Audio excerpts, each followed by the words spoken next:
Today, we gather to reflect on a pivotal moment in American history, the formal opening of the Freedom 250 celebration on the National Mall. This event marks the beginning of a year-long commemoration leading to the 250th anniversary of the United States, a semi-quincentennial. Such milestones are exceedingly rare in the lifespan of any nation, and they offer a unique opportunity to explore not only our past, but also the vision we hold for our future. The opening ceremony, set against the historic backdrop of Washington, D.C., is more than mere pageantry. It is a moment that signals the start of a national dialogue about identity, unity, and progress.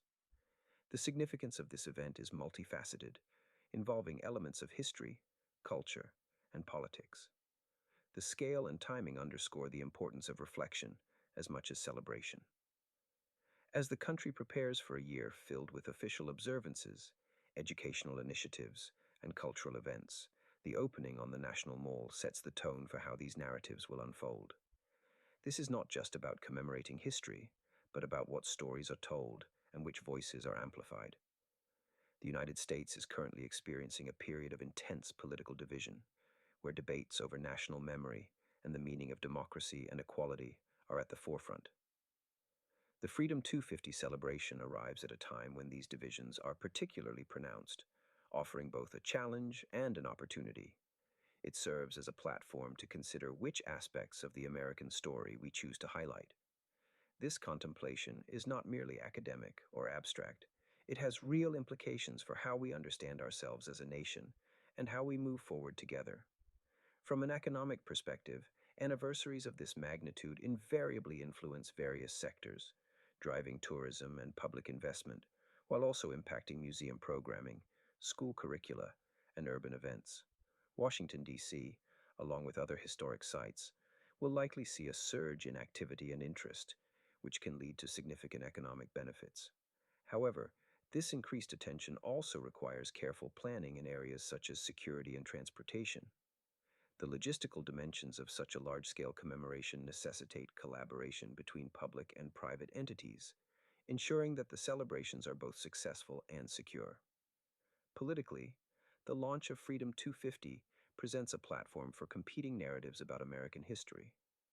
Different groups will undoubtedly use the occasion to emphasize distinct interpretations of the past, from the founding ideals of liberty and justice to the ongoing struggle against unresolved injustices. This diversity of perspectives makes the celebration an important test of whether the United States can collectively embrace a shared story. Achieving consensus poses a significant challenge in a time when common ground is increasingly difficult to find. Throughout this year, Freedom 250 will unfold as a national storyline, evolving beyond a single event to become a series of moments that echo across the country. As we approach July 4th, 2026, these moments will resonate with cultural and political significance, potentially shaping the national discourse and influencing discussions on citizenship and democracy. In conclusion, the opening of the Freedom 250 celebration is far more than a ceremonial spectacle. It is the starting point for a national journey. This journey invites every American to participate in a dialogue about where we have been and where we are headed. As we commemorate the past, we must simultaneously look to the future, considering how we can build a more inclusive and equitable society. The story of America is one of complexity and contradiction, but it is also one of resilience and hope. As we embark on this year of reflection and celebration, the challenge will be to navigate these narratives with a commitment to understanding and progress. Each step we take will be an opportunity to reaffirm our shared values and embrace the diverse tapestry that is the United States.